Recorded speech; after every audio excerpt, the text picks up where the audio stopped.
السلام علیکم ورحمۃ اللہ وبرکاتہ۔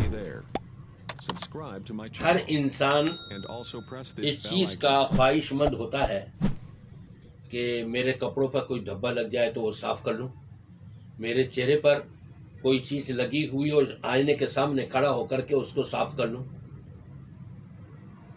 دل پر زخم آ گیا اس کو میں صحیح کر لوں، میرے جسم پر کہیں زخم ہو گیا ہے اس کی درستگی ہو جائے۔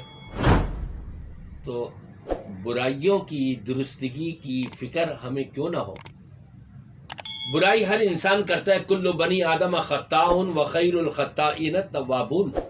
نبی پاک صلی اللہ علیہ وسلم فرماتے ہیں ہر بنی نوع انسان گناہ گار ہے، لیکن ان میں بہترین گناہ گار وہ ہے جو اب گناہ ہونے کے بعد، برائی ہو جانے کے بعد اس کا صفایا کر دے، اس کا خاتمہ کر دے۔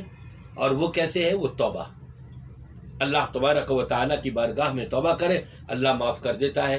اور زخم ہو گیا ہمارے جسم کے اوپر، ہم مرہم لگاتے ہیں اس کے علاج کے لیے۔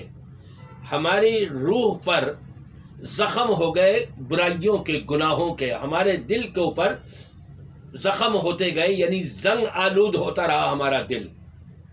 ان قلوب بنی آدم لتصدع کما یصدع الحدید من الماء۔ نبی پاک صلی اللہ علیہ وسلم نے فرمایا جس طرح سے لوہے کو پانی میں ڈال دیا جائے اور وہاں پانی میں پڑے پڑے زنگ آلود ہو جاتا ہے، اسی طرح سے جب انسان گناہ کر لیتا ہے، کوئی برائی آ جاتی ہے تو ایک برائی سے ایک دھبا لگ گیا، دوسرے سے دوسرا، بڑھتے بڑھتے پورا دل سیاہ ہو جاتا ہے۔